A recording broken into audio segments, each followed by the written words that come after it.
It was the end of the year once again, and Mr. Caleb was driving at full speed on the highway, which led to his hometown, with his family inside his Range Rover. The sky was a beautiful mix of orange and pink hues as the sun set, casting a warm glow on the road ahead.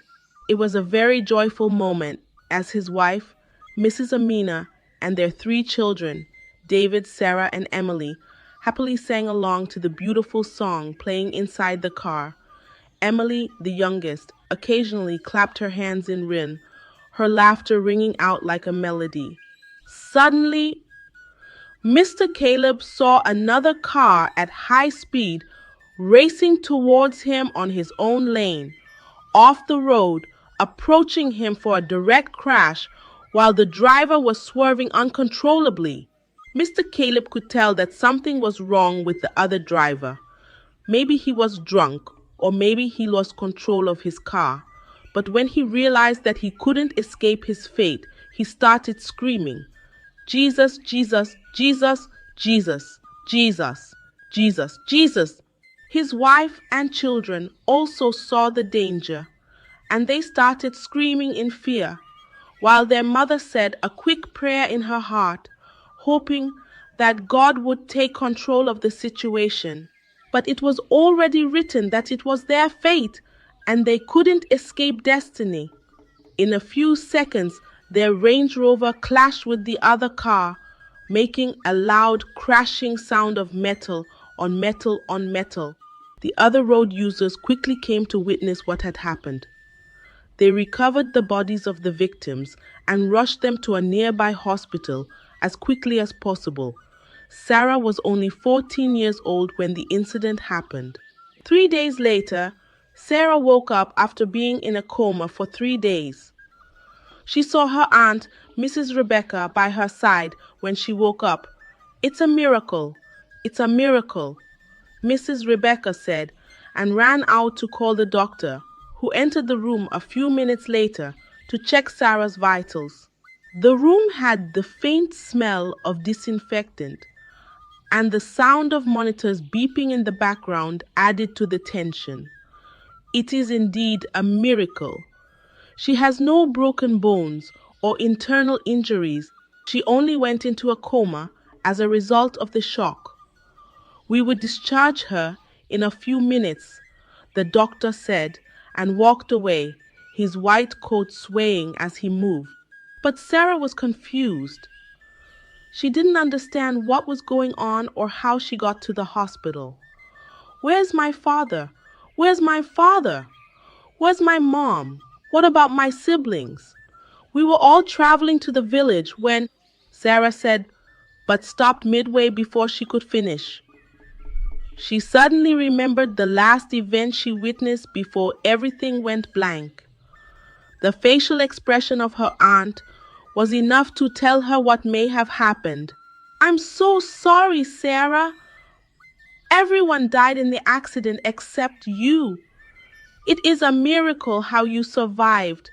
Maybe because you are the only one wearing a seatbelt," her aunt explained. Sarah broke down in tears, and her aunt embraced her to console her. As soon as they were discharged from the hospital, Mrs. Rebecca took Sarah home to her family because she had nowhere else to go. Mrs. Rebecca was the elder and only sister of Sarah's mother, but Amina got married before her. Mrs. Rebecca was married to Jonathan, an employee in one of the biggest companies in the country.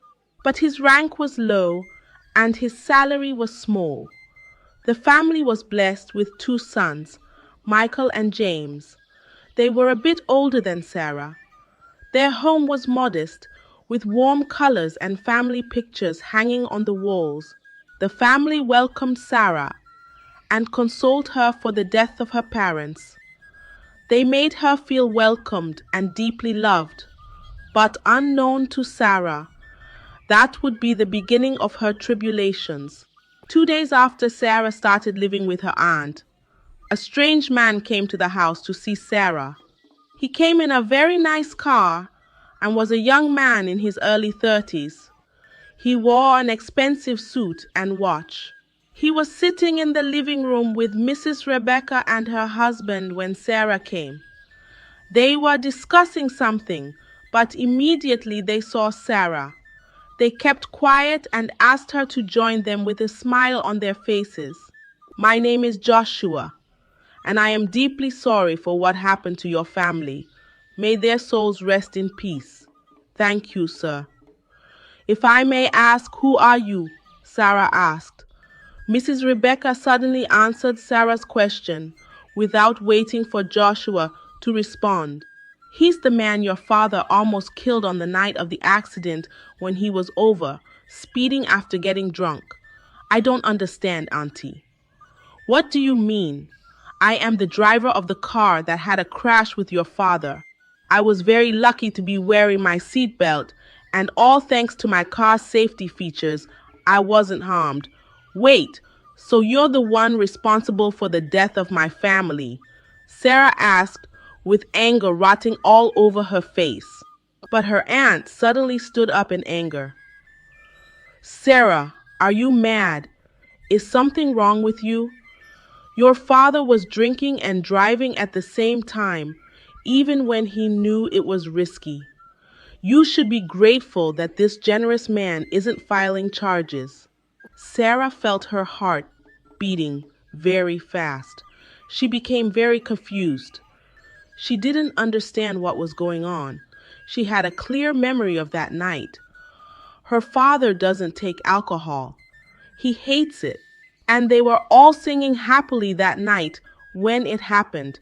If her father was taking alcohol, then her mother would have cautioned him because she was a devout Christian.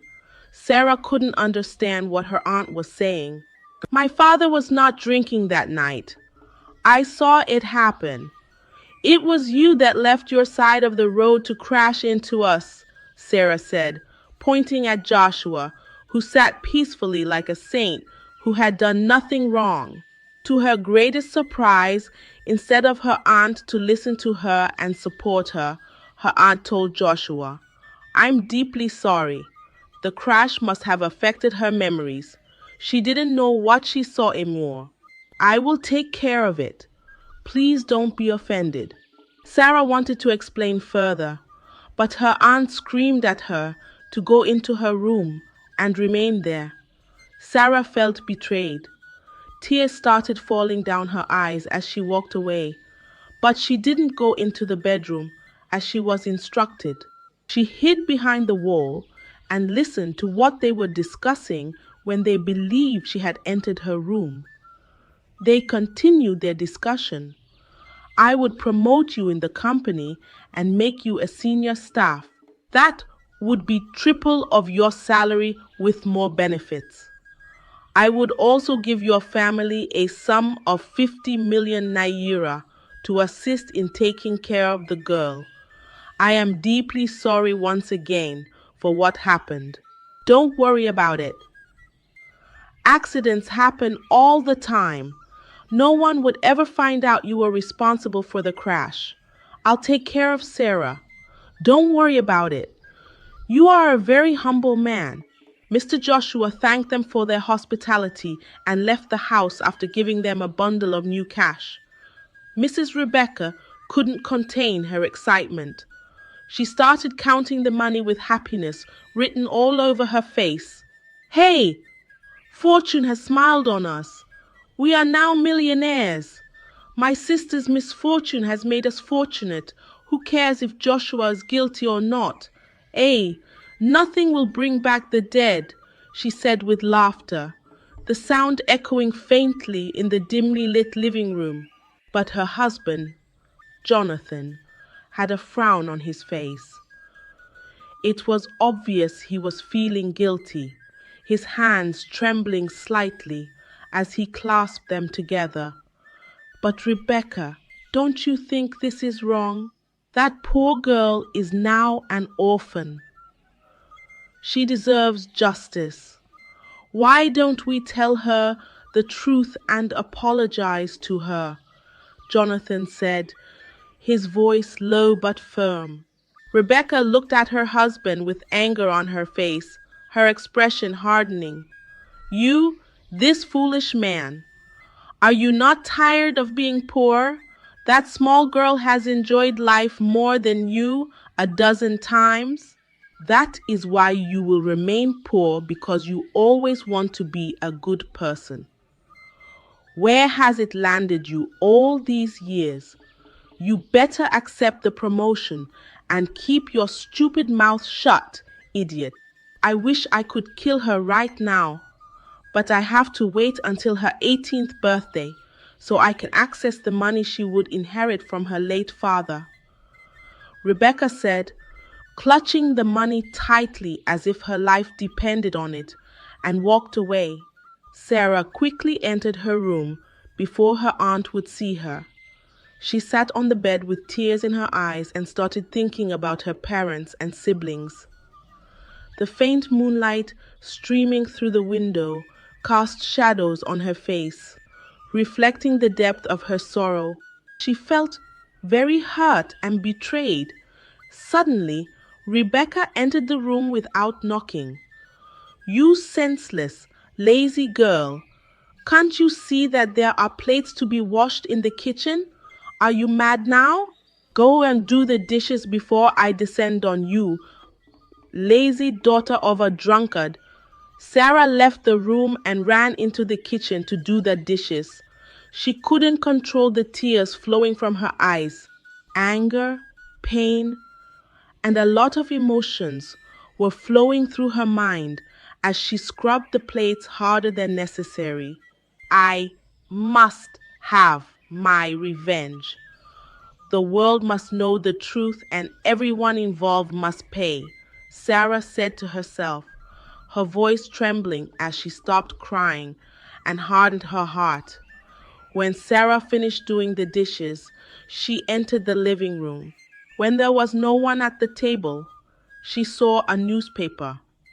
She picked up the newspaper, and the headline said, "A drunk father killed wife and children in a terrible accident." Sarah started weeping and crying because she knew the truth, but there was no one she could tell. Since that day, Mrs. Rebecca started maltreating Sarah at every opportunity that she got.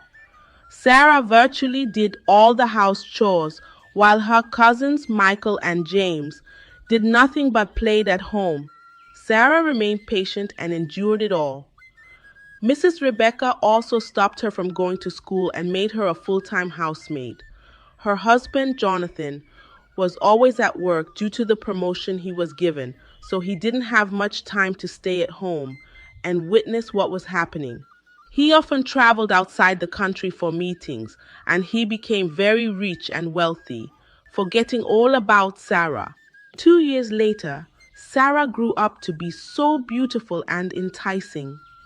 Her body matured very fast, and her beauty was something that could be easily noticed despite how harshly she was being treated by her aunt.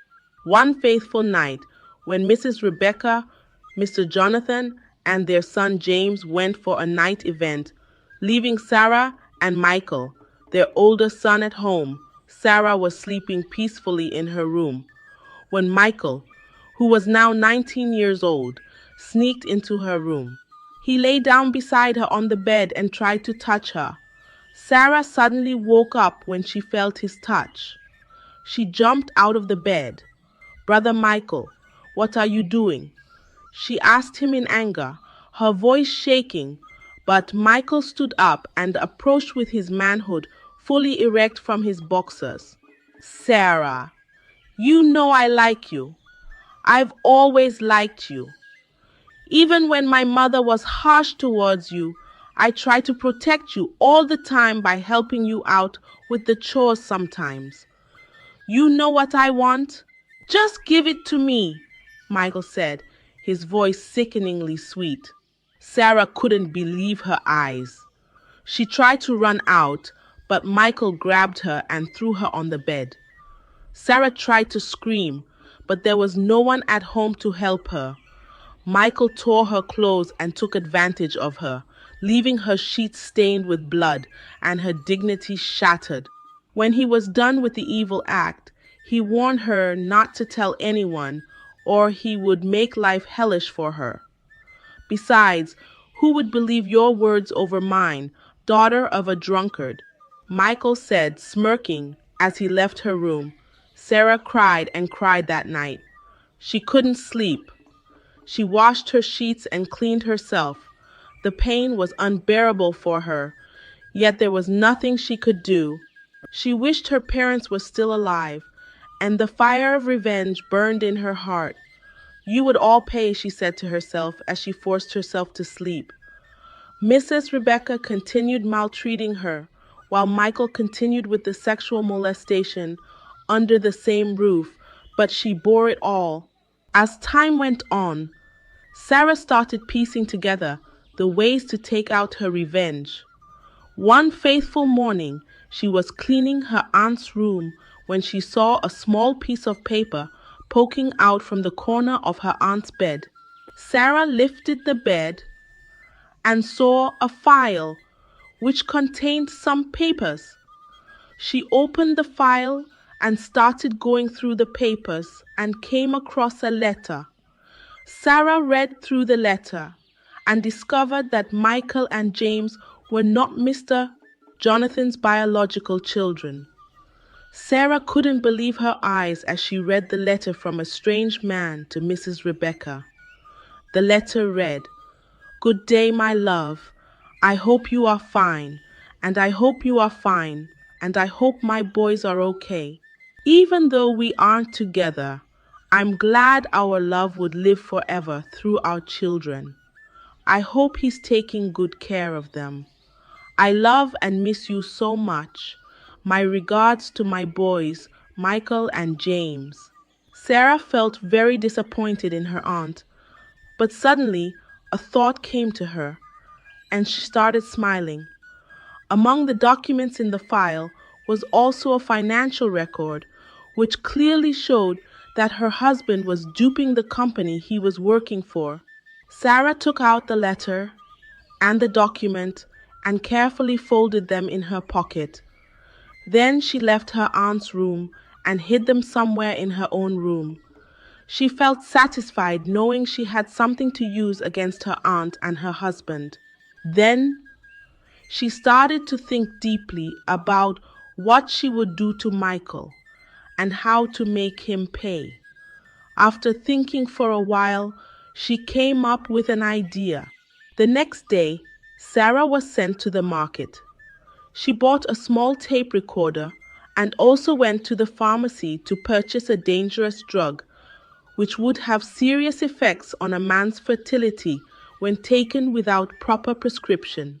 As expected, Michael came into her room that night to take advantage of her once again, but this time she didn't resist. Instead, she played along so well that Michael enjoyed every bit of it. When Michael was about to leave, she told him, "I am disappointed in you. You didn't last as long as you used to anymore. I enjoyed doing this with you. You've made me fall in love with you. I always pretended I don't like it, so you wouldn't think I'm cheap." Michael foolishly believed her words. "Really?" he asked. Sarah held his chin and kissed it. "Of course, you're so handsome and strong, but I wish you could do better and satisfy me more," Sarah said, her voice dripping with mock sincerity. Michael couldn't believe his ears, but Sarah looked convincing enough with her sweet smile and sparkling eyes. "Will I see you tomorrow night? I want to show you the strength of a woman," Sarah asked in a seductive tone, leaning closer to him. Michael smiled sheepishly at her and nodded his head before he left. The following night, Sarah bought a soft drink from a nearby store, pretending it was just another ordinary evening. In her room, she carefully poured a lot of tablets from the drug she bought, a lot of tablets from the drink. Then she kept it by the bedside, waiting for Michael to come around. The dim light of her lamp gave the room an eerie ambience as she sat on the edge of the bed, her thoughts racing. Just as predicted, Michael entered her room past midnight, but to her greatest surprise and disbelief, Michael didn't come alone. He came with his brother, James. Sarah became confused, but she pretended to be okay. Her heart pounded as she plastered a fake smile on her face. Michael, what is James doing here? Sarah asked with a smile on her face, pretending she wasn't afraid of what might happen. Michael and James sat on her bed, and Michael told her, I often told him that I sleep with you every night, but he didn't believe me. So I brought him tonight to see that it is true and also to sleep with you. Sarah became speechless. She used to think James was different. A lot of thoughts ran through her mind. She didn't know if James was forced or if he was just like Michael, but she told herself that she didn't care. If James was wicked enough to try to sleep with her, then he deserved whatever happened to him when he takes the drink. As soon as they wanted to remove their clothes, Sarah took the soft drink from the table and told them to have the best experience. Take this. The woman that gave me the drink told me that you would last for hours and also enjoy every minute with the woman once you drink enough. Michael, who was very excited, collected the drink and took half of it without thinking twice. He handed the remaining to James, who drank without asking questions. The brothers exchanged mischievous smiles, as if they had won some unspoken game. As soon as they finished the drink, they started feeling funny. Before they finished removing their clothes, Sarah simply sat on the bed and watched both of them as they held their stomachs in pain. The scene was both terrifying and satisfying for her as she watched them groan. When she saw that it was getting very serious, she ran out crying and calling her aunt to come and help the boys. Both of them were rushed to the hospital immediately. The streets were quiet as the ambulance sped through the night. While Sarah and her aunt were waiting for the doctors to finish attending to them, her aunt asked her what happened. Sarah pretended like she knew nothing and answered, I don't know. They both started acting strange at the same time when they entered my room. Maybe it was something that they ate. What Mrs. Rebecca said next shocked Sarah to the bones. She asked Sarah, was James able to sleep with you before it all started? It was at that point that Sarah knew that her aunt was aware of all the sexual molestation she had been going through in the hands of her son all these years. Her aunt's nonchalant tone made Sarah's blood boil. As she was about to answer the question, Mr. Jonathan showed up in the hospital. Where are my sons? What happened to them? Mr. Jonathan cried with fear in his eyes. It was obvious that Michael and James meant the world to him. Mrs. Rebecca stood up to console her husband, but Sarah suddenly started laughing out like a madwoman. Both Mr. Jonathan and Mrs. Rebecca looked at her in shock because they didn't understand why she was laughing. What is wrong with you? Mrs. Rebecca asked her.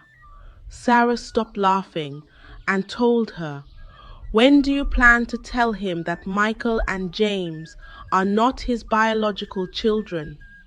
The hospital room felt heavy with silence. Mrs. Rebecca became very shocked and surprised, but she quickly composed herself before anyone would notice. Are you mad? What do you mean by that? Mrs. Rebecca asked and raised her hand to slap Sarah, but Sarah held her hand and pushed her away. Enough of your maltreatments. Do you think I'm still that orphan that you mistreated as you liked? Tell your husband the truth, or I will expose you myself by showing him the letter your lover sent to you. Her voice was steady, filled with years of bottled up rage. Mr. Jonathan stood and watched the drama with confusion written all over his face. He didn't understand what was going on. Mrs. Rebecca suddenly became calm when Sarah mentioned the love letter. She turned to face her husband and went on her knees. Baby, it's not what you think. It happened many years ago, I swear. What happened many years ago? Is Sarah saying the truth? Jonathan asked, with tears falling down his eyes already. Mrs. Rebecca couldn't say the words. She nodded her head to confirm his question and started crying out of pain and shame. Mr. Jonathan walked out of the hospital and Sarah followed him, leaving only her aunt in the hospital, crying her eyes out. The doctors came to meet her some minutes later and told her that Michael and James were now okay. But, but, what doctor? She asked impatiently, with her eyes already red from the tears she had been crying. Their reproductive organs are seriously damaged. They won't be able to get a woman pregnant. In fact, it would be a miracle if they can even get an erection. Mrs. Rebecca collapsed immediately and was quickly admitted into the hospital, just like her children. Meanwhile, Sarah followed Mr. Jonathan home. When they got home, Mr. Jonathan was crying bitterly and pouring out his heart. I trained those children with my sweat and blood from the little money I was making. I wasn't ready to get married, but she used the pregnancy to tie me down. If only I knew the baby wasn't mine, Mr. Jonathan said, with pain in his heart. Sarah sat and listened to him, and when he was done venting out his pain, Sarah told him, I need you to call the police and tell them the truth about the death of my parents. I don't care if Joshua gets arrested or not, but I want the world to know the truth about my parents. Mr. Jonathan looked at Sarah with surprise. He was shocked at her boldness and courage to make such a request. And what if I refuse? Then I will tell the world that you've been stealing from your company. You would lose your job, and no company would ever employ you again. That is, if you don't go to jail. What do you mean? Sarah gave him a copy of the financial document she took from her aunt's room and walked away. The room was dimly lit, casting long shadows on the walls, as if echoing the tension between them. As Mr. Jonathan looked through the document, he couldn't believe his eyes. He was gripped with fear, his hands trembling as he read the incriminating details. He ran after Sarah, not to beg her, but to subdue her and stop her from exposing him to the world.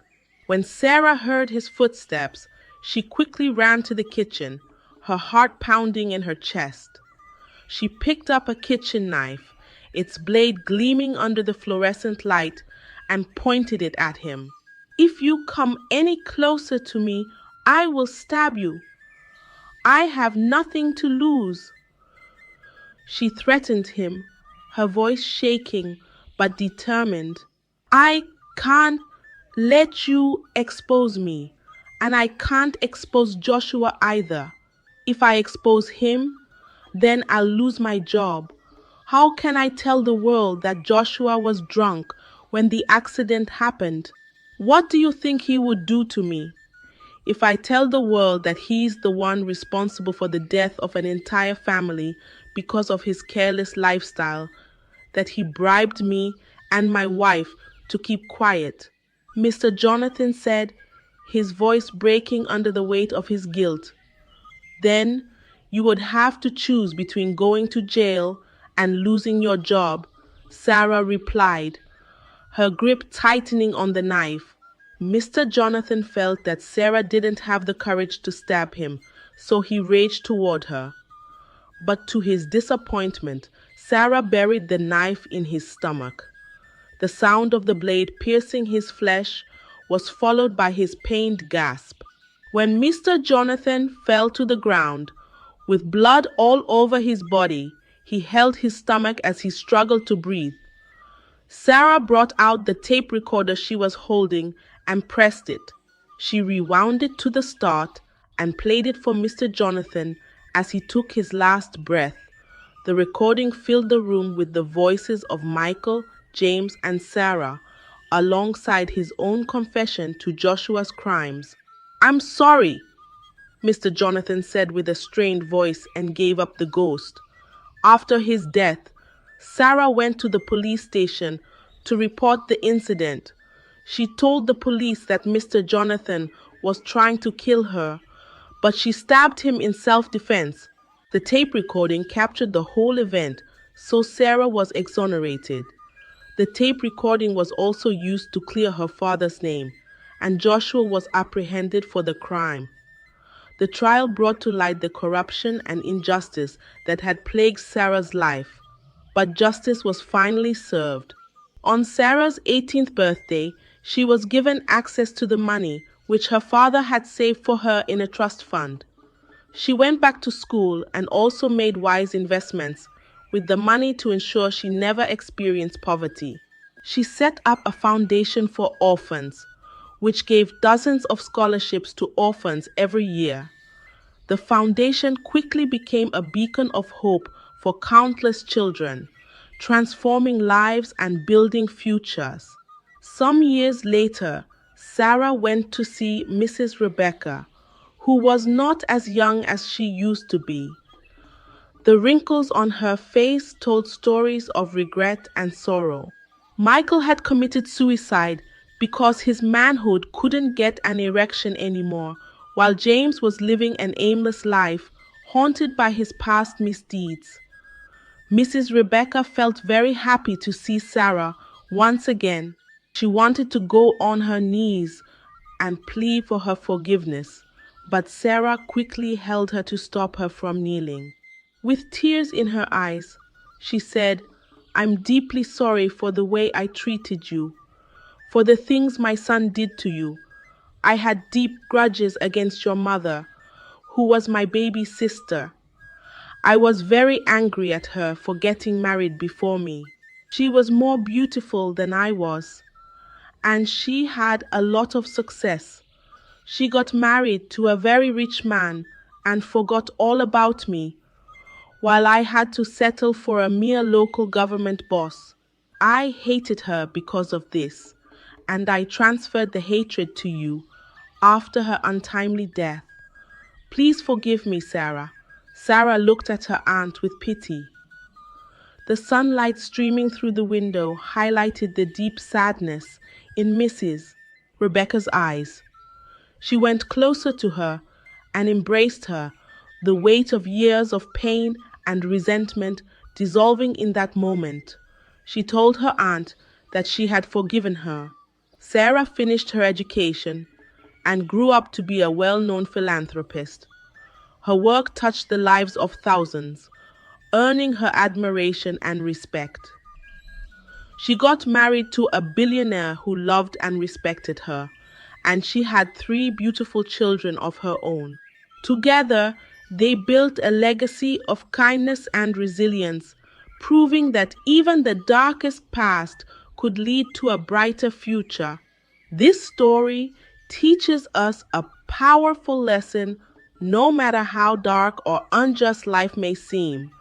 Resilience, courage, and integrity can pave the way to justice and a brighter future. Sarah's journey reminds us to stand up for the truth, even when the odds are against us, and to never let betrayal or hardship define our path. It shows the importance of forgiveness and the transformative power it has, not only for others, but also for ourselves. The story also highlights the consequences of greed, lies, and betrayal, as seen in the downfall of Sarah's aunt and her family. Ultimately, Sarah's success and philanthropy demonstrate that we can rise above adversity, create meaningful change, and turn pain into purpose. Thank you for watching my channel, and don't forget to explore more captivating and inspiring stories like this one. Stay tuned for more amazing videos on this channel. One day, I was in the boat coming to visit her mother and Sarah, her sister, when a heavy storm began and their boats capsized. Maya drowned in the process of trying to save herself because she could not swim. Once upon a time, in a small village surrounded by lush green hills and a gentle river, there lived a woman called Ella, who was a widow and had two beautiful daughters named Sarah and Mia. Sarah was the elder daughter, known for her responsible nature, and Maya the youngest, who was always cheerful. The villagers would always admire how the two sisters tagged along always and did things together to help their mother, who was a widow. Their mother always received good compliments about how her children were well behaved and worked together. The other women always advised their children to emulate Sarah and Maya's characters. One day, Sarah and Maya went to the forest together, as usual, to fetch firewood for their mother. The forest, dense with towering trees and chirping birds, was a place they often visited. So, in the process of Maya cutting her firewood with her machete, suddenly a piece of the firewood flew and pierced the left eye of Sarah. She shouted, and Maya rushed to Sarah to ask if she was okay. Sarah said she's fine, that by tomorrow she's sure the eye will be fine. Also, she just felt a little pain in her left eye. Maya was very sorry and apologized to Sarah, saying it was a mistake. When they got home, they told their mother what had happened. Their mother was not happy about what happened. She told her daughters to always be careful. Their mother checked the left eye of Sarah and said it was just a minor accident, that by tomorrow, hopefully, the redness and the pain would subside. The next day, when Sarah woke up, her eye was still red and swollen. Maya was very concerned about her sister's eye. She told their mother that it was best they take Sarah to the village herbalist to give her some help for her eye. But their mother insisted that the eye would be fine.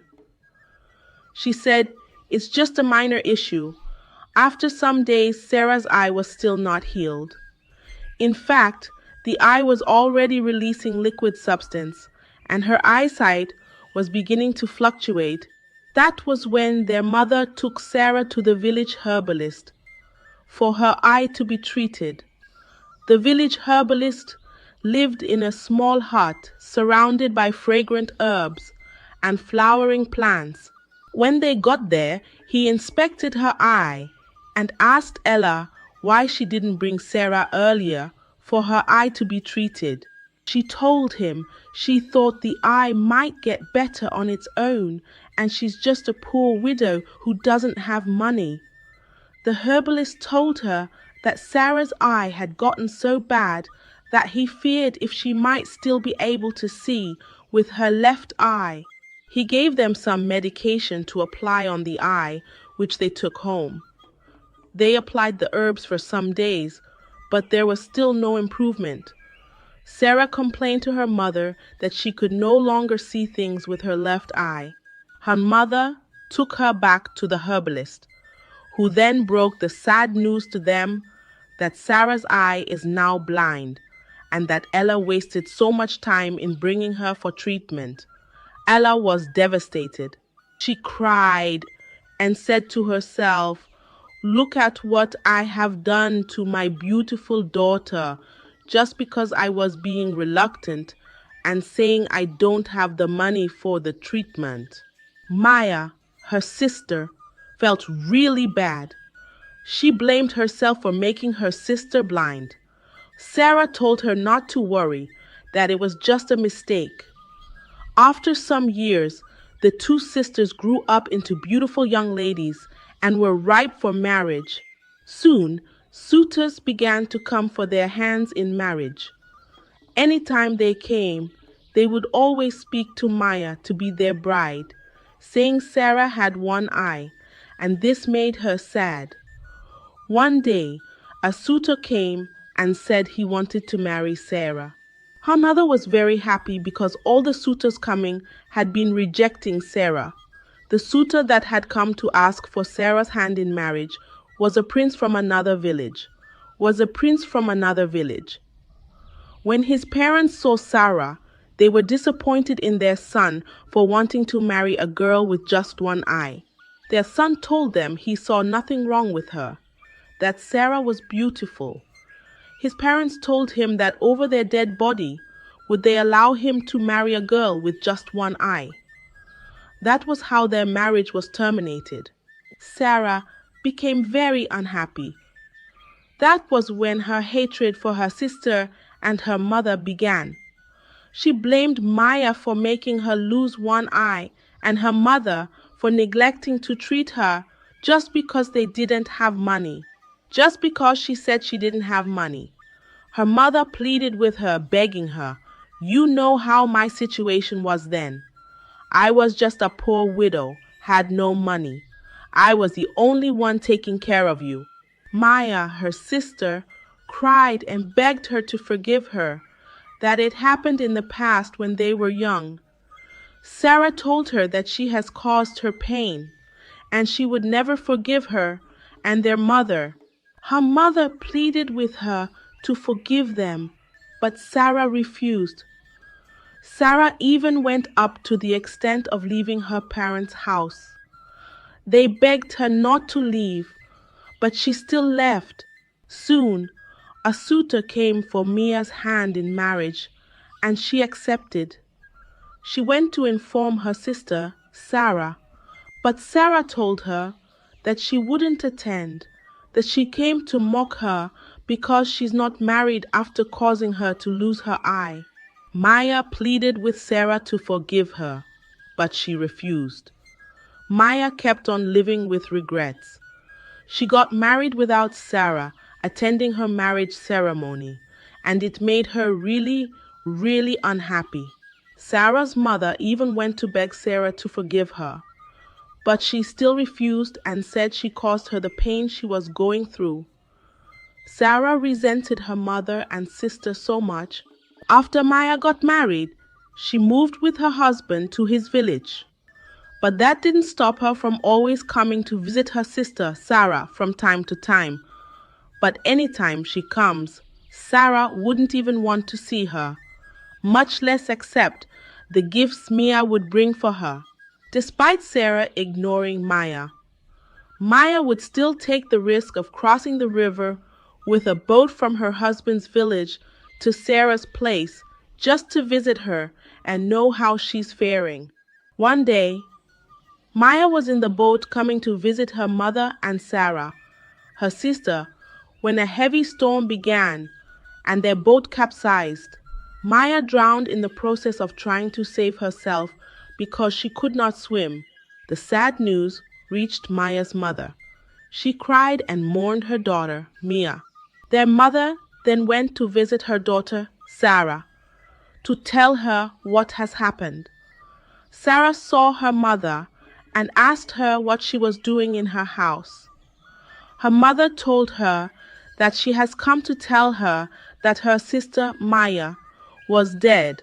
She told Sarah, "Because of your unforgiving spirit, your sister has lost her life just because she was trying to please you. I hope you're happy now." Sarah could not believe her ears that her sister Maya was dead. She fell to the ground and cried. She fell to the ground and cried bitterly. She kept on saying, "Maya, my dear sister, I forgive you. Please come back."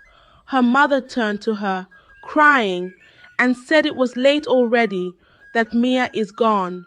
"Myself and Maya begged you for the mistake we did in the past, but you refused to forgive us." Sarah was so heartbroken that she swore to never forgive herself. She lived in regret, knowing fully well her sister died because of her. The lesson of this story is to always find a place in our hearts to forgive people no matter what they have done to us. Holding on to grudges can lead to pain, regret, and irreversible consequences. Cherish your loved ones and choose forgiveness over bitterness. Thank you for watching my channel. I hope you learned a valuable lesson from this story. Please subscribe to the channel and explore more.